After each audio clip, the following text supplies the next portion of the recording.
د هنر نړیواله ورځ او د هنر ځینو برخو ورکېدا ته د هنرمندانو اندېښنې. نن د هنر نړیواله ورځ ده. دا ورځ په داسې حال کې را رسیږي چې هیواد کې د هنر ځینې برخې مړې دي او ځینې نور یې نیم ژوندي حالت کې دي. واحد میر سادات نومیږي. شاوخوا 21 کاله کېږي چې د هنر نړۍ ته خدمت کوي. نوموړی اندېښمن دی. وایي د هنر ډېرې برخې د ورکېدا په حال کې دي. د هغه په وینا چې د خطاطۍ یا خوشنویسۍ هنر خو هسې د ټکنالوژي په سیلاب کې ورک شو او نن سبا چې کمپیوټر وي خطاط ته اړتیا نشته. نن ورځې د کم کمپیوټري سیسټمونه چې راوتي دي یا الکترونیک دی په هنر باندې ډېر تاثیر اچولی دی او حتی هنرمندان بیخي وزګار ناست دي.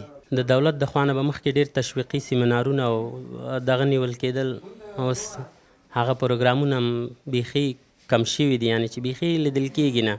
ځینې نور هنرمندان بیا وایي چې د هنرونو د عروج په برخه کې د دولت پاملرنه مهمه ده. دولت نه یوازې دا چې د هنر د رشد لپاره زمینه سازي وکړي، بلکې په دغه برخه کې پانګونه او د هنرمندانو پالنه او روزنه هم د دوی مسؤلیت دی. د خطاطۍ د هنر یو تن استاد د اطلاعاتو او کلتور پر ریاست نیوکې وکړي چې د هنرمندانو د کار د نه ستاینې له امله د هنر ډېرې برخې له پامه غورځېږي او د له منځه تلو سره مخ کېږي. اطلاعات او فرهنګ داسې کیدای شي هغوی هم مشغولتیاوې ولري، خو بیا هم د دوی مسؤلیت دی چې دغه نړیوالې ورځ ته د هنر باید توجه وکړي. ګرچې بعضې نمایشونه او نور اقدامات کوي، خو نه پوهیږم چې کوم مشکل به وي چې دوی موږ او تاسو یعنی هنرمندانو ته د هنر په عرصه کې توجه نه دی کړی. اخوا بیا د ننګرهار د اطلاعاتو او کلتور ریاست مني چې هنرمندانو ته لازمه پاملرنه نه ده شوې او ځینې هنرونه کمرنګه شوي، خو په وینا یې چې ځینې ادارې په افغانستان کې د هنر د ژوندي ساتلو او پرمختګ لپاره کار کوي او د هنر پرمختګ ته ژمن دي. تر کومه ځایه چې په هنر پورې په افغانستان کې تړلې ده،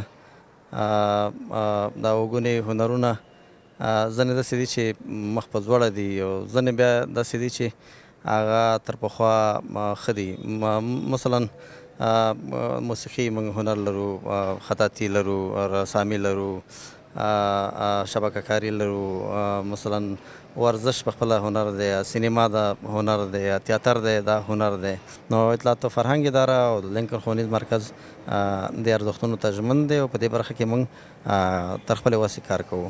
د ځینو په وینا چې په افغاني ټولنه کې د هنر زوال یو لامل دا کیدای شي چې هنر د هنر لپاره کاروو نه د ژوند لپاره. که هنر د ژوند لپاره وکارول شي، نه یوازې د هنرمندانو بلکې د عوامو د پام وړ به هم وګرځي.